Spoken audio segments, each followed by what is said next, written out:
या लेक्चरमध्ये आपण पाहणार आहोत प्रस्ताव व स्वीकृती, संदेशवहन, प्रकटीकरण किंवा संवहन, communication of proposal and acceptance of proposal oblique offer. प्रस्तावकर्त्याने प्रस्ताव स्वीकृत्याकडे प्रस्ताव पाठवल्यानंतर तो त्याला संमती देतो किंवा स्वीकृती देतो. प्रस्ताव स्वीकृत्याने प्रस्तावाला स्वीकृती दिली म्हणजेच कराराची निर्मिती होते. दुसऱ्या शब्दात सांगायचं झाल्यास प्रस्तावकर्त्याने आपला प्रस्ताव स्वीकृत्याला कळवला पाहिजे. याला प्रस्ताव कळवल्याशिवाय किंवा त्याची माहिती मिळाल्याशिवाय तो प्रस्तावाप्रमाणे कृत्य करू शकत नाही.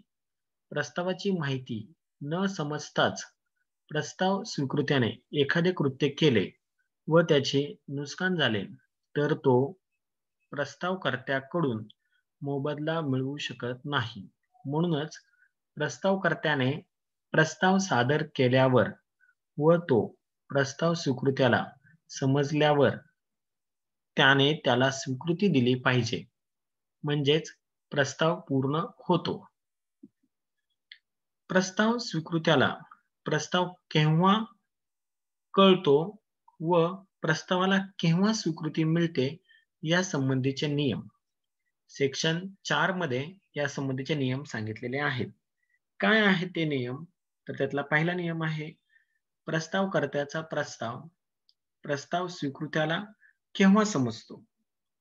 ज्या व्यक्तीला प्रस्ताव पाठवला जातो त्या व्यक्तीला ज्यावेळी प्रस्तावाची माहिती मिळते त्यावेळी त्याला प्रस्ताव कळला असे समजण्यात येते.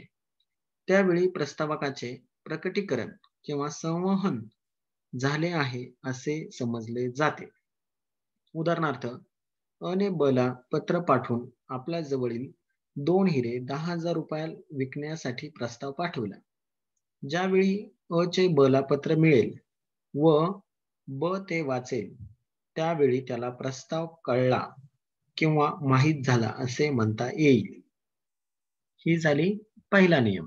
दुसरा नियम आहे प्रस्तावाची स्वीकृती कळविणे प्रस्तावकर्त्यावर केव्हा बंधनकारक होते. प्रस्ताव गृहीत्याला प्रस्ताव मिळाल्यानंतर किंवा प्रस्तावाची माहिती मिळाल्यानंतर तो त्याला स्वीकृती देतो. ही स्वीकृती तो प्रस्तावकाकडे पत्राने किंवा तारेने किंवा टेलिफोनने देतो. प्रस्ताव गृहीत्याने प्रस्ताव स्वीकारला म्हणजे तो प्रस्तावकर्त्यावरही बंधनकारक होतो. उदाहरणार्थ, जे आता आपण वरती उदाहरण पाहिलं की हिऱ्यांचं, त्यामध्ये ब ने स्वीकृतीचे पत्र पोस्टात टाकतो त्यावेळी अ च्या दृष्टीने स्वीकृतीची प्रक्रिया पूर्ण झाली असे समजून तेव्हापासूनच बी ची स्वीकृती अ वर बंधनकारक राहते. तिसरी अट आहे प्रस्तावाची स्वीकृती प्रस्ताव स्वीकृतीच्या दृष्टीने केव्हा पूर्ण होते. ज्यावेळी प्रस्तावकर्त्याला प्रस्ताव गृहीत्याच्या स्वीकृतीबद्दल माहिती मिळते किंवा ती कळते तेव्हा प्रस्ताव गृहीत्याने दृष्टीने स्वीकृतीची प्रक्रिया पूर्ण झाली असे समजण्यात येते व त्यावेळेपासून ती प्रस्ताव गृहीत्यावर बंधनकारक राहते. जसे की आपण आता वरतील उदाहरणात जर पाहिलं तर ब चे स्वीकृतीचे पत्र अ ला मिळते त्यावेळी बी ची स्वीकृतीची क्रिया पूर्ण झाली असे समजण्यात येते व तेव्हापासूनच ब वर ती बंधनकारक राहते. आता आपण पाहू की प्रस्ताव व प्रस्तावाची स्वीकृती रद्द करणे केव्हा रद्द करता येतं. केव्हा रद्द करता येतो? कोणताही प्रस्ताव किंवा प्रस्तावकाची स्वीकृती विशिष्ट वेळी किंवा मुदतीपर्यंतच रद्द करता येते. तसा प्रस्तावक व प्रस्ताव गृहीत्याला अधिकार आहेत. साधारणपणे प्रस्तावक व प्रस्ताव गृहीत्याला कोणताही प्रस्ताव आपणास बंधनकारक होण्यापूर्वी रद्द करता येतो. यासंबंधी भारतीय करार कायदा कलम 5 मध्ये तरतुदी केल्या आहेत. त्या तरतुदी कोणत्या आहेत त्या आपण पाहू. पहिली आहे त्यातली प्रस्ताव केव्हा रद्द करता येतो किंवा रद्द करता येतो? प्रस्तावकाने प्रस्ताव गृहीत्याकडे प्रस्ताव पाठवल्यानंतर प्रस्ताव स्वीकृत्याने स्वीकृती देण्यापूर्वीच प्रस्तावकर्त्याला प्रस्ताव रद्द करता येतो. उदाहरणार्थ, अ ने ब कडे आपली कार विकण्याचा प्रस्ताव पाठविला. त्याने ब ला स्वीकृतीसाठी 15 दिवस दिले आहेत. प्रस्ताव पाठवल्यानंतर त्याची स्वीकृती मिळण्यापूर्वीच अ ने ब ला पत्र पाठवून आपण प्रस्ताव रद्द करीत असल्याचे कळवले. म्हणजेच ब ने स्वीकृती देण्यापूर्वीच किंवा स्वीकृतीचे पत्र पोस्टात टाकण्यापूर्वीच अ ला प्रस्ताव रद्द करता येतो. मात्र ब ने स्वीकृती दिल्यानंतर किंवा स्वीकृतीचे पत्र पोस्टात टाकल्यानंतर अ ला प्रस्ताव रद्द करता येत नाही. उलट तो त्याच्यावर बंधनकारक राहतो. 2. प्रस्ताव रद्द करण्याची पद्धती किंवा मार्ग.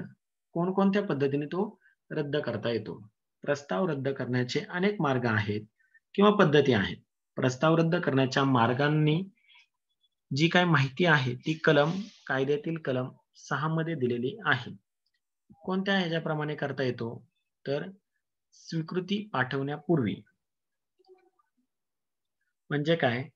प्रस्तावकर्त्याने प्रस्तावाला स्वीकृती पाठवण्यापूर्वीच प्रस्तावकाने प्रस्ताव गृहीत्याला लेखी सूचना किंवा नोटीस पाठवून प्रस्ताव रद्द केल्याचे कळवलेले असेल तर तो प्रस्ताव रद्द होतो. ठरवून दिलेल्या मुदतीत प्रस्ताव न स्वीकारल्यास प्रस्तावकाने प्रस्ताव गृहीत्याकडे प्रस्ताव पाठवून त्याने तो ठराविक मुदतीत स्वीकारला पाहिजे असे कळवलेले असेल व प्रस्ताव गृहीत्याने त्या मुदतीत प्रस्तावकाला स्वीकृती दिलेली नसेल तर प्रस्ताव रद्द होतो. म्हणजेच मुदतीत स्वीकृती न मिळाल्यास प्रस्ताव रद्द होईल. योग्य मुदतीत प्रस्ताव न स्वीकारल्यास प्रस्तावकर्त्याने स्वीकृतीची मुदत दिलेली नसेल तर योग्य मुदतीत प्रस्तावाला स्वीकृती मिळाली पाहिजे. योग्य मुदतीत प्रस्तावकाला स्वीकृती मिळत नसेल तर प्रस्ताव रद्द होतो. अटीचे पालन न केल्यास प्रस्तावकाने प्रस्ताव स्वीकृत्याकडे प्रस्ताव पाठविताना प्रस्तावात काही अटी दिलेल्या असतील व प्रस्ताव स्वीकृत्याने त्या अटी पाळल्या नसतील तर प्रस्ताव रद्द होतो. उदाहरणार्थ पाहू. अ ने ब ला प्रस्ताव पाठवून हिरो होंडा कंपनीची मोटारसायकल पाठवण्याबद्दल सुचविले. ब जवळ हिरो होंडा मोटारसायकल शिल्लक नसल्यामुळे त्याने हिरो होंडा ऐवजी होंडा कंपनीची किंवा सुझुकी कंपनीची गाडी पाठवली. अ ने प्रस्तावित सांगितलेली अट पूर्ण न झाल्यामुळे तो प्रस्ताव रद्द होतो. प्रस्ताव स्वीकृतीचे मृत्यू झाल्यास किंवा मानसिक संतुलन बिघडल्यास प्रस्तावाला स्वीकृती देण्यापूर्वीच प्रस्ताव गृहीत्याचा मृत्यू झाला असेल किंवा तो वेडा झाला असेल तर प्रस्ताव रद्द होतो. मात्र प्रस्ताव गृहीता वेडा होण्यापूर्वी किंवा मृत्यूपूर्वी त्याने प्रस्तावकास स्वीकृती दिलेली असेल तर प्रस्ताव रद्द होत नाही. उलट त्याचे पालन करण्यासंबंधीचे बंधन त्याच्या वारसावर येते. 6. ठरवून दिलेल्या पद्धतीप्रमाणेच स्वीकृती न मिळाल्यास प्रस्तावकर्त्याने ठरवून दिलेल्या पद्धतीनेच प्रस्तावाला स्वीकृती न मिळाल्यास प्रस्ताव रद्द होतो. उदाहरणार्थ, प्रस्तावाची स्वीकृतीची त्वरित तारीने कळवावी असे प्रस्तावकाने कळवलेले असेल व प्रस्ताव गृहीत्याने साध्या पोस्टाने स्वीकृती पाठवल्यास प्रस्ताव रद्द होईल. प्रस्ताव स्वीकृत्याने प्रस्ताव नाकारल्यास प्रस्ताव गृहीत्याने एखादा नाकारलेला प्रस्ताव त्याला पुन्हा स्वीकारता येत नाही. तो आपोआप रद्द होतो. उदाहरणार्थ, अ ने ब ला आपला फ्लॅट 1,000 रुपये प्रति स्क्वेअर फुटने विकण्याचे कळवले व ब ने 950 प्रति स्क्वेअर फुटने खरेदी करण्याची स्वीकृती दिली. परंतु फ्लॅटच्या किमतीच्या तेजी असल्याने अ ने त्याला काहीच कळवले नाही. बला तो प्लॉट आवडला असल्यामुळे त्याने पुन्हा 1,000 रुपये प्रति स्क्वेअर फुटने फ्लॅट खरेदी करण्याचे अला कळवले. अने हा प्रस्ताव पूर्णपणे नाकारला असल्यामुळे हा प्रस्ताव रद्द झालेला असतो. स्वीकृती केव्हा रद्द होते? केव्हा रद्द होते? तर भारतीय करार कायद्यातील कलम 5 नुसार प्रस्ताव गृहीत्याला प्रस्तावाची स्वीकृती प्रस्तावकाला पोहोचवण्यापूर्वीच रद्द करता येते.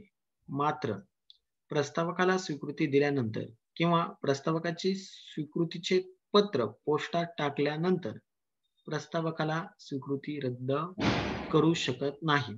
अशा वेळेस तो प्रस्ताव त्यांच्यावर बंधनकारक ठरतो.